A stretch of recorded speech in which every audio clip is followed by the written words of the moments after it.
पास है। यह मुख्यमंत्री महिला सम्मान योजना की ही नोटिफिकेशन है। 1,000 रुपए प्रति माह दिए जाएंगे महिलाओं को। अब सरकार कह रही है नहीं, सरकार फिर से बनती है, हम 2,100 रुपए देंगे। यह तो अधिसूचना जारी है ही, तो इसका रजिस्ट्रेशन जो होगा वो तो सरकार कराएगी। बाकी अगर अपने कार्यकर्ताओं को उत्साहित करने के लिए रजिस्ट्रेशन करवा रहे हैं तो क्या ये गलत है? पहली नजर में लग सकता है कि अरे आप झूठा वादा तो नहीं कर रहे, पर ये तो पहले से भी होता है। पिछले साल छत्तीसगढ़ में बीजेपी, तब वो सत्ता में नहीं थी, कांग्रेस की सरकार थी, भूपेश बघेल की सरकार थी, महतारी वंदन योजना के लिए फॉर्म भरवाए थे। उसे एक बड़ी वजह माना गया कि भाई 1,000 रुपए देंगे महिलाओं को, बड़ी वजह माना गया जीत के लिए। भूपेश बघेल के नीचे से सत्ता का कालीन खींचने में कामयाब हो गई थी बीजेपी। अब अरविंद केजरीवाल कह रहे हैं कि हम तो चुनाव जीत कर आएंगे तो योजनाओं को लागू करेंगे।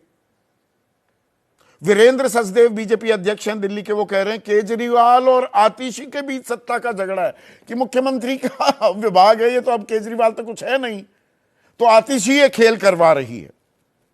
आतिशी कह रही हैं विज्ञापन देने वाले अधिकारियों पर कार्रवाई होगी। हर्ष मल्होत्रा कह रहे हैं आम आदमी पार्टी धोखेबाजों की पार्टी है। मनोज तिवारी भी कह रहे हैं, सांसद हैं। अरविंद के थोड़ा सा पैर मत हिलाइए ना महेश भाई, थोड़ा बोलने की फ्लो टूट जाती है। अरविंद केजरीवाल दिल्ली की जनता को धोखा दे रहे हैं। तो वादा धोखा हो जाता है क्या? फिर धोखा कौन देगा? ये लड़ाई तो बहुत आगे जाएगी, पर इस लड़ाई में वित्त मंत्रालय भी, वित्त विभाग भी आ जाता है। वो जब ये 1,000 रुपए की स्कीम की अधिसूचना जारी की तो कहा कि देखिए देखिए दिल्ली का बजट पहली बार ऐसा हो सकता है डेफिसिट में चले जाए, यानी कि घाटा हो जाए दिल्ली को। 31 साल के इतिहास में दिल्ली के कभी घाटा नहीं हुआ, फिस्कल डेफिसिट नहीं देखना पड़ा है, वित्तीय घाटा नहीं देखना पड़ा है। वित्त विभाग ये कह रहा है।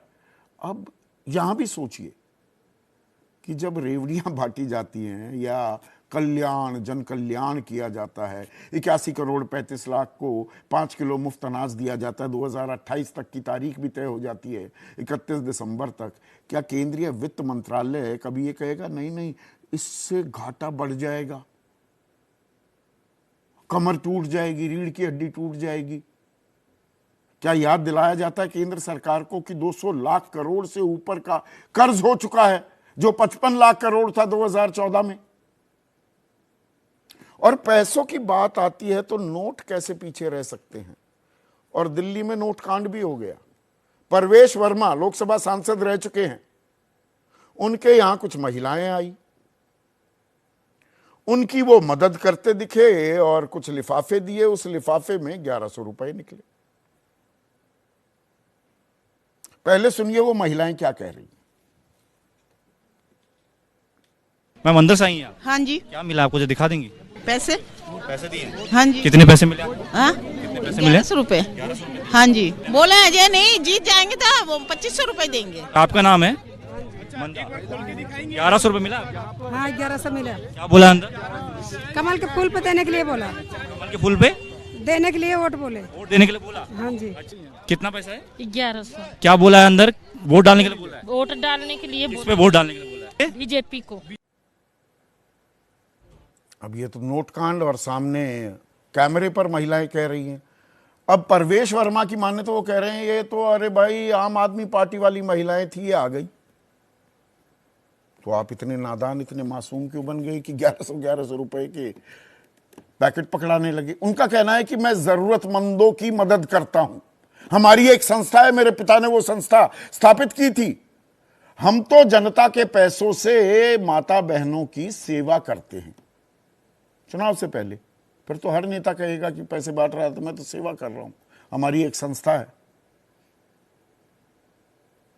अब आम आदमी पार्टी यहां पर खेल देखिए, हर कोई बढ़ा चढ़ा कर क्या, वो कह रहे करोड़ों रुपए पड़े हैं परवेश वर्मा के घर पर, ईडी जाकर छापा मारे।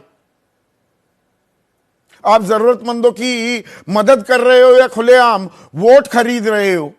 वीरेंद्र सचदेव बचाव में आ रहे हैं अपने सहयोगी के, वो कह रहे हैं ये केजरीवाल की ओर से भेजी गई महिलाएं। अरे महिलाएं किसी की नहीं भेजी, आप पैसे क्यों दे रहे हैं?